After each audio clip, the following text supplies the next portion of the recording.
Hey everyone, my name is Sangeeta Bisht. Welcome back to my channel. Actually, today I was revising this chapter called security valuation, which is from subjects SFM CA final. तो I thought कि मैं अगर revise कर रही हूँ तो मैं आपके साथ ये शेयर कर लूँ, ठीक है, because I like to share things like related to study. So I thought कि मैं रिवाइज कर रही हूँ तो मैं इसकी वीडियो बना लेती हूँ एंड आप लोगों के साथ शेयर करती हूँ. हो सकता है आप लोगों में से किसी को इस चीज़ से रिलेटेड जो है वो हेल्प हो जाए, ठीक है. तो एज़ वी नो कि हमारा सिक्योरिटी वैल्यूएशन में एक कॉन्सेप्ट है कि हमारे पास बेसिकली यहाँ पे यह है कि 4 बेसिक कॉन्सेप्ट्स होते हैं रिटर्न से रिलेटेड. हमारे पास 4 तरह के कॉन्सेप्ट हैं. पहला है required rate of return, second is discount rate, third is internal rate of return and fourth is equity risk premium. इसमें से हम इंटरनल रेट ऑफ रिटर्न और जो है वो डिस्काउंट रेट के बारे में अगर आपको पता है तो इंटरनल रेट ऑफ रिटर्न हमने जो है वो एफएम में भी पढ़ा हुआ है और डिस्काउंट रेट की अगर हम बात करें तो ये हम जो है एन्युटी में भी यूज़ करते हैं, राइट. तो यहाँ पे जो है एक चीज़ है रिक्वायर्ड रेट ऑफ रिटर्न, एक चीज़ है इक्विटी रिस्क प्रीमियम, जो मे बी हम फर्स्ट टाइम पढ़ रहे हैं. तो एक एक करके सबके बारे में डिस्कस करते हैं कि मतलब क्या है और इनमें क्या डिफरेंस है, इस तरीके से करके, ठीक है.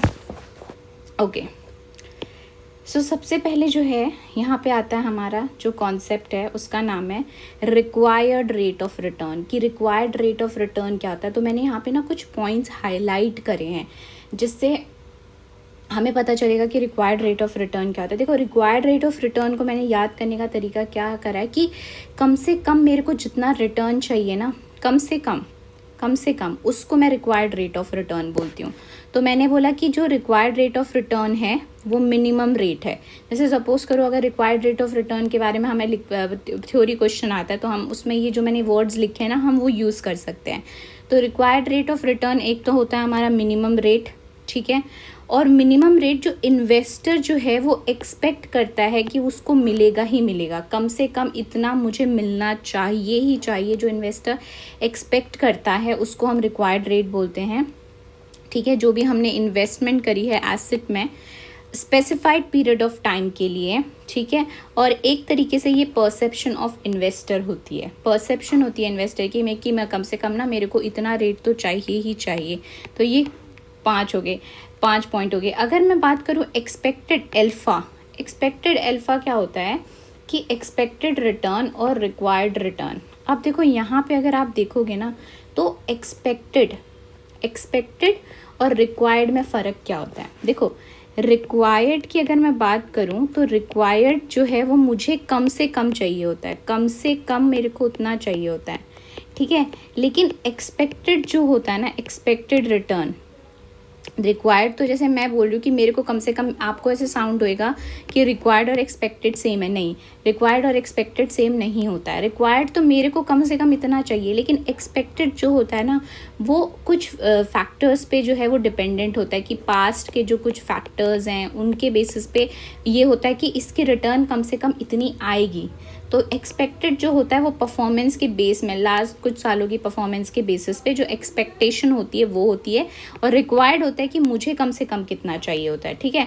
तो जो एक्सपेक्टेड रिटर्न और रिक्वायर्ड रेट के बीच का डिफरेंस होता है, एक्सपेक्टेड रिटर्न और रिक्वायर्ड रेट के बीच का जो डिफरेंस होता है उसको हम एक्सपेक्टेड एल्फा कहते हैं, ठीक है. और एक्चुअल रिटर्न और एक्सपेक्टेड रिक्वायर्ड रेट के बीच जो डिफरेंस होता है उसको रियलाइज्ड एल्फा कहते हैं. इसका क्या मतलब हुआ, देखो सपोज करो कि मेरा ना, मैंने रिक्वायर्ड रेट मान के चला था कि मुझे कम से कम 10% तो चाहिए, 10%. लेकिन जो यानी कि जो एक्सपेक्टेशंस है वो है कि इसमें ना 9% या चलो 11% मान लेते, 11% आएगा. लेकिन एक्चुअल में जो एक्चुअल रिटर्न हो गई ना वो 12% आ गई. तो जब मैं इन दोनों का डिफरेंस करूँगी, एक्सपेक्टेड माइनस रिक्वायर्ड रिटर्न, तो मेरा वो एक्सपेक्टेड एल्फा होएगा. और जब एक्चुअल रिटर्न और रिक्वायर्ड रिटर्न का जो डिफरेंस होएगा वो रियलाइज्ड एल्फा होएगा, ठीक है. अब ये बात तो यहाँ तक की ठीक है, ओके. अब ना रिक्वायर्ड रिटर्न कैसे निकालते हैं हम. रिक्वायर्ड रिटर्न हम निकालते किस तरीके से हैं, ठीक है, कि कम से कम मेरे को इतना चाहिए. देखो, रिस्क फ्री रिटर्न प्लस यहाँ पे आपका बीटा हो गया और market risk premium. Market risk premium. इसका क्या मतलब है? देखो, रिस्क फ्री रिटर्न आप किसे बोलते हो? सपोज करो आप जो है, रिस्क फ्री रिटर्न का मतलब होता है जिसमें आपको रिस्क नहीं होता। सपोज करो अगर आप अपना जो पैसा है, जो आपकी मनी है, वो एफडी में लगाते हो, तो एफडी में जो मतलब इन्वेस्ट करते हो, उससे कम से कम आपको अब 4%, 5%, 6% जो है वो मिलेगा ही मिलेगा। That is risk free return. आप ये बोल रहे हो कि अगर मैं अपना पैसा एफडी में लगाता तो कि कम से कम मेरे को इतना तो मिलता, ठीक है, इतना तो मिलता, मतलब मेरे को इतना तो चाहिए risk free return plus beta, यानी कि जो आप रिस्क उठा रहे हो, रिस्क जो आप उठा रहे हो वो, और मार्केट रिस्क प्रीमियम, मतलब मैं जो रिस्क उठा रहा हूँ उसके बदले मेरे को कितना प्रीमियम मिलना चाहिए। इन सब को आप जब जोड़ देते हो तो आपका रिक्वायर्ड रिटर्न बन जाता है कि भाई इतना, यानी कि जो आपका रिस्क फ्री प्रीमियम है, रिटर्न है, यानी कि इतना तो मेरे को मिलेगा ही, अगर मैं यहाँ पे भी नहीं लगाऊंगा तब भी मुझे इतना तो मिलेगा बाहर, फ्री, रिस्क फ्री। यानी सपोज करो आप एफडी में लगा दे रहे हो, सेफ खेल रहे हो, ठीक है, प्लस ये कि मैं रिस्क उठा रहा हूँ, कितना रिस्क उठा रहा हूँ और उसके बदले मुझे कितना प्रीमियम चाहिए। तो जब आप इनका सम कर देते हो तो आपका ये रिक्वायर्ड रेट ऑफ रिटर्न आ जाता है, रिक्वायर्ड रिटर्न आ जाता है, ठीक है। तो ये वाली चीज़ इसके अंदर, आई होप आपको क्लियर हो रही हो, मतलब मैं आपके साथ ही रिवाइज कर रही हूँ ना। उसके बाद आप देखो यहाँ पे एक चीज़ समझने वाली है कि जब मैं बोलती हूँ अपॉर्चुनिटी कॉस्ट, जब मैं बोलती हूँ कॉस्ट ऑफ कैपिटल, और जब मैं बोलती हूँ required rate of return, opportunity cost बोलूँ, कॉस्ट ऑफ कैपिटल बोलूँ, रिक्वायर्ड रेट ऑफ रिटर्न बोलूँ, इनका मतलब सेम ही होता है। यानी कि अपॉर्चुनिटी कॉस्ट हो गया, कॉस्ट ऑफ कैपिटल हो गया, रिक्वायर्ड रेट ऑफ रिटर्न हो गया, ये इंटरचेंजेबली यूज़ होते हैं, इन सब का मीनिंग सेम होता है, ठीक है। यानी कि जो ये रिक्वायर्ड रेट ऑफ रिटर्न यहाँ पे है, इसको मैं अपॉर्चुनिटी कॉस्ट भी कह सकती हूँ, इसको मैं कॉस्ट ऑफ कैपिटल भी कह सकती हूँ। कॉस्ट ऑफ कैपिटल तो आपने सुना ही है, और रिक्वायर्ड रेट ऑफ रिटर्न अभी हम बोल रहे हैं, तो ये चीज़ है। उसके बाद देखो क्या लिखा है यहाँ पे कि required rate of return, expected return and actual return ये अलग अलग होते हैं, ठीक है। हमने जैसे रिक्वायर्ड रेट की बात क्या करी, रिक्वायर्ड रेट ऑफ रिटर्न मैंने बोला कि मुझे कम से कम इतना रिटर्न तो चाहिए, आर, और रिक्वायर्ड रिटर्न जो एक्सपेक्टेड है वो, और आपने एक्सपेक्ट करा था कि इतना मिलेगा। अब ये एक्सपेक्टेड और रिक्वायर्ड रेट में आपको कंफ्यूज नहीं होना, मैं बोलूँ कम से कम मुझे इतना चाहिए, ये होता है एक्सपेक्ट होता है उनकी पास्ट परफॉर्मेंस के बेसिस पे, जो उनकी परफॉर्मेंस होती है उसके बेसिस पे हम अनुमान लगा लेते हैं कि भाई इतना तो मिलेगा, लेकिन एक्चुअल में जो मिलता है वो एक्चुअल रिटर्न होता है। ये तो तीनों टर्म्स अलग अलग हैं, ठीक है। अच्छा, अब उसके बाद यहाँ पे एक चीज़ मैंने देखो यहाँ पे बनाई है कि देखो आपका जो रिक्वायर्ड एक्सपेक्टेड रिटर्न होती है, एक्सपेक्टेड रिटर्न होती है यहाँ पे, अगर मैं बात करूँ एक्सपेक्टेड रिटर्न जो होती है वो ज़्यादा होती है रिक्वायर्ड रिटर्न से। मतलब कि आपने सोचा था कि आपको 10% मिलेगा, ठीक है, लेकिन एक्सपेक्टेड 11% हो रहा है, तो यानी कि आपका एक्सपेक्टेड ज़्यादा है आपको जितना चाहिए, इसका मतलब है कि वो अंडर वैल्यूड है। तो जब कोई भी चीज़ अंडर वैल्यूड होती है तो हम उसको बाई कर लेते हैं और हमारा अल्फ़ा क्या है, पॉजिटिव आएगा। अल्फ़ा पॉजिटिव कैसे आएगा, हमारा फॉर्मूला होता है RE माइनस RR, तो 11 माइनस 10, तो ये आपका अल्फ़ा क्या आ जाएगा, पॉजिटिव आ जाएगा। सिमिलरली अगर इसके ऑपोजिट होता है ओवर वैल्यूड, यानी कि मैं एक्सपेक्ट कर रही हूँ कि रिक्वायर्ड रेट इतना आएगा लेकिन ये इतना है, इतना हो रहा है, तो ये ओवर वैल्यूड होता है। जब कोई भी चीज़ ओवर वैल्यूड होती है तो हमें उसे क्या करना चाहिए, बेच देना चाहिए, और हमारा अल्फ़ा नेगेटिव आएगा, मतलब तब 10 में से 11 माइनस हो जाएगा, तो आपका अल्फ़ा नेगेटिव हो जाएगा।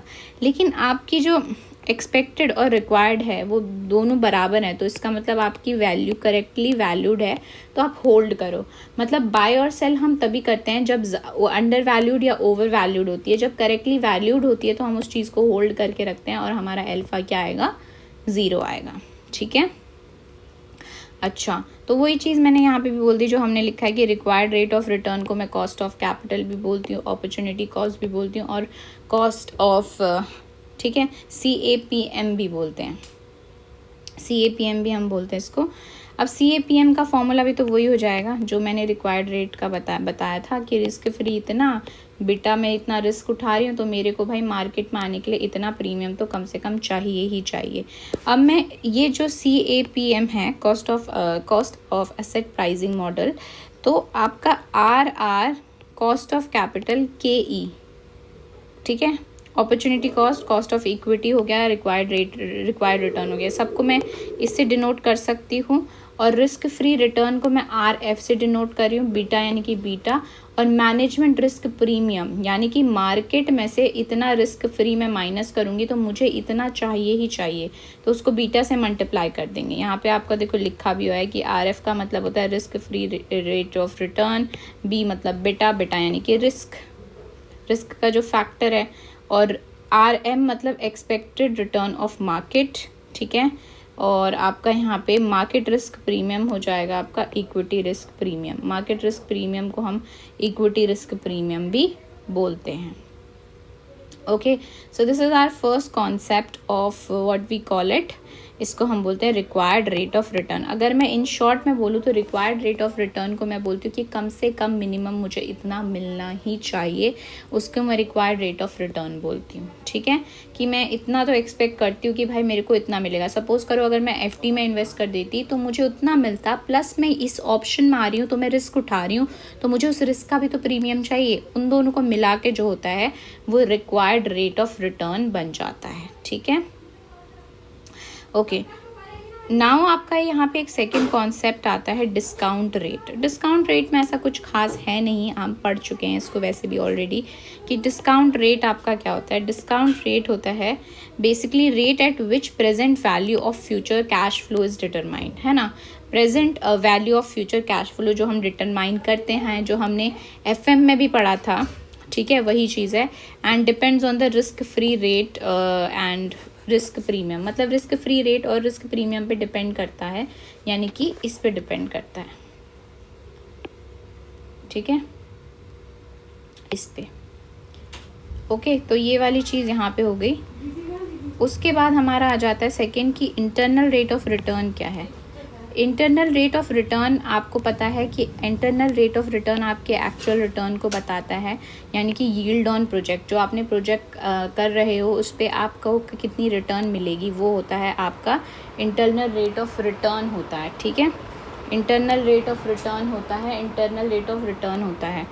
अच्छा, तो जब आपकी internal rate of return is equal to cost of capital होता है ना, तो तब उस केस में आपका जो नेट प्रेजेंट वैल्यू होती है वो 0 हो जाती है, प्रॉफिटेबिलिटी इंडेक्स 1 हो जाता है, एंड जो आप प्रोजेक्ट है उसको आप एक्सेप्ट करोगे due to non financial benefit. यानी कि अगर आप ये देखोगे तो ये आपके SFM का टॉपिक था, SFM कह रही हूँ, फाइनेंशियल मैनेजमेंट का इंटर का टॉपिक है ये, ठीक है। और जब आपका IRR ज़्यादा हो जाता है कॉस्ट ऑफ कैपिटल, तो आपकी NPV जो है वो पॉजिटिव हो जाएगी, प्रॉफिटेबिलिटी इंडेक्स ग्रेटर देन 1 हो जाएगा। ऑब्वियसली आप प्रोजेक्ट को एक्सेप्ट करोगे ही करोगे, ठीक है। मतलब कि इसका क्या मतलब होता है, देखो आपकी जो कॉस्ट है आपकी जो कॉस्ट है वो 10% की है, और आपको रिटर्न भी 10% का ही मिल रहा है, बराबर ही मिल रहा है ना। तो यहाँ पे इस केस में ये NPV 0 हो जाएगा, प्रॉफिटेबिलिटी इंडेक्स हो जाएगा। और अगर आप इस प्रोजेक्ट को एक्सेप्ट करना चाहोगे तो उसमें कोई फाइनेंशियल बेनिफिट तो नहीं होगा, लेकिन नॉन फाइनेंशियल बेनिफिट्स कुछ हो सकते हैं, उसकी वजह से आप इस प्रोजेक्ट को एक्सेप्ट कर सकते हो। देन टॉकिंग अबाउट जब आपका इंटरनल रेट ऑफ रिटर्न ज़्यादा होगा, कॉस्ट ऑफ कैपिटल 10% है, ये 12% हो रहा है, ठीक है। तो आपका NPV नेट प्रेजेंट वैल्यू जो है वो पॉजिटिव आएगा, प्रॉफिटेबिलिटी इंडेक्स ग्रेटर देन 1 आएगा। ऑब्वियसली आप प्रोजेक्ट को एक्सेप्ट करोगे, क्योंकि आप 10% की आपकी कॉस्ट मिल रही है, आपको 12% एक्चुअल में रिटर्न मिल रहा है, तो ऑब्वियसली आप इस प्रोजेक्ट को एक्सेप्ट करोगे। उल्टा हो जाता है जब आपका internal rate of return suppose 9% आ रहा है, ये 10% आ रहा है, कॉस्ट ऑफ कैपिटल आपकी ज़्यादा लग रही है, तो आपकी NPV नेगेटिव आ जाएगी और आपका प्रॉफिटेबिलिटी इंडेक्स लेस देन 1, और आप इस प्रोजेक्ट को क्या कर दोगे, रिजेक्ट कर दोगे।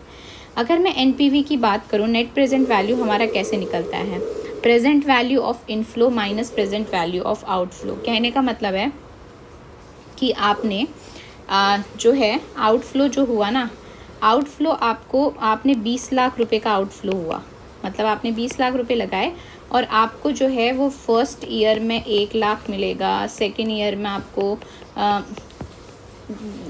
2 लाख मिलेगा, 3 लाख, ऐसे करके 5 सालों तक मिलता है। तो आप इसको क्या करते हो, डिस्काउंटिंग फैक्टर करके इसकी आज प्रेजेंट वैल्यू निकालते हो जो आपको इनफ्लोज होंगे, और जो आउटफ्लो होगा वो यहाँ पे होगा। तो जब आपका NPV, नेट प्रेजेंट वैल्यू, आपको समझ आ गया ना कि नेट प्रेजेंट वैल्यू कैसे होता है, और ये एब्सोल्यूट वैल्यू पे कैलकुलेट होता है। प्रॉफिटेबिलिटी इंडेक्स आपको दिस डिवाइडेड बाय दिस कर दोगे तो आपका प्रॉफिटेबिलिटी इंडेक्स आ जाता है। So this is your internal rate of return. Internal rate of return को मैं एक्चुअल रिटर्न भी बोलती हूँ। ओके, तो this is this thing and the last concept is equity risk premium. वैसे हम इक्विटी रिस्क प्रीमियम पढ़ चुके हैं कि मैं इक्विटी में पैसा लगा रही हूँ सेफ खेलने के बजाय। मैं FD में भी लगा सकती थी, लेकिन मैं लगा रही हूँ पैसा अपना इक्विटी में, तो उस रिस्क को उठाने के लिए मुझे कुछ प्रीमियम भी तो मिलना चाहिए, तो उसको मैं बोलती हूँ इक्विटी रिस्क प्रीमियम। ठीक है, सो यू कैन से कि the excess return that investment in equity share provide over a risk free rate return. यानी कि रिस्क फ्री रेट रिटर्न पे लगाने के मतलब जो मैं रिस्क इक्विटी में लगा रही हूँ उसके से ज़्यादा जो मुझे मिल रहा है ना, एक्सेस रिटर्न जो मुझे मिल रही है, एक्सेस रिटर्न मिल रही है। क्यों मिल रही है? क्योंकि मैं इन्वेस्ट कर रही हूँ इक्विटी शेयर्स में, और इक्विटी शेयर्स हाई रिस्क की होते हैं, तो मैं रिस्क उठा रही हूँ, तो उस रिस्क को उठाने के लिए मुझे प्रीमियम भी तो मिलना चाहिए, उसको मैं बोलती हूँ equity risk premium. So basically this is the excess amount that investment in equity share provides over a risk free return. And यहाँ पे देखो क्या लिखा है, the size of the premium will change depending upon the level of risk. ठीक है ना, premium का रिस्क वो बदलता रहेगा कि आप कितना रिस्क का क्या लेवल है। उसके बाद अगर हम देखें एक चीज़ यहाँ पे, तो एक चीज़ यहाँ पे क्या है कि एक मिनट, हाँ, high risk investment are compensate with higher premium. मतलब सिंपल सी बात है, हमने ये कॉन्सेप्ट तो पढ़ा है कि आपका रिस्क ज़्यादा होगा तो आपको रिटर्न भी तो ज़्यादा मिलेगा। अगर आपका रिस्क ज़्यादा आप उठाओगे तो आपको रिटर्न भी तो क्या होगा, ज़्यादा मिलेगा। अगर आप हाई रिस्क इन्वेस्टमेंट पे इन्वेस्टमेंट कर रहे हो तो आपका जो प्रीमियम होगा वो भी क्या होगा, हायर होएगा। ठीक है, ऐसा नहीं है कि हमेशा आप हाई रिस्क पे लगा रहे हो तो आपको नुकसान ना हो। नुकसान होने के चांसेस भी उतने ही होते हैं जितने उसके बेनिफिट होने के होते हैं, तभी तो उसको रिस्क कहा जाता है। ठीक है, तो जितना रिस्क ज़्यादा होगा उतना रिटर्न ज़्यादा होएगा। तो ये वही वाली बात है। तो हमने कितने कॉन्सेप्ट रिवाइज कर लिए? हमने 4 कॉन्सेप्ट रिवाइज करे, 4 कॉन्सेप्ट्स। कौन कौन से करे मैं एक बार लिख लेती हूँ। पहला हमने रिवाइज करा रिक्वायर्ड रेट ऑफ रिटर्न। ठीक है, रिक्वायर्ड रेट ऑफ रिटर्न यानी कि कम से कम मुझे इतना चाहिए, उसको मैं बोलती हूँ required rate of return. Second मैंने करा आपका डिस्काउंट रेट, मतलब जो डिस्काउंटिंग फैक्टर होता है, आप प्रेजेंट जो आपकी इनफ्लोज होती हैं उनको प्रेजेंट वैल्यू में लाने के लिए जो रेट यूज़ करते हैं उसको डिस्काउंट रेट कहते हैं, और ये डिपेंड करता है आपके जो है वो रिस्क फ्री और मार्केट रिस्क पे। तीसरा हमने पढ़ा आपका इंटरनल रेट ऑफ रिटर्न जो कि एक्चुअल रिटर्न होती है, और चौथा हमने पढ़ा equity risk premium. Equity risk premium. I hope आपने मेरे साथ ये चीज़ रिवाइज कर ली हो। तो मैं जब नेक्स्ट टॉपिक रिवाइज करूँगी तो मैं नेक्स्ट कॉन्सेप्ट भी अपलोड कर दूँगी। ठीक है, इफ़ यू फील कि ऐसे ठीक हो रहा है तो आप मुझे कमेंट करके बता सकते हैं। तो तब तक के लिए नेक्स्ट वीडियो तक की बाय बाय। एंड ये रिवाइज़ कर लेना, मैंने तो रिवाइज़ कर लिया, आई होप आपने भी रिवाइज़ कर लिया। Okay, bye bye.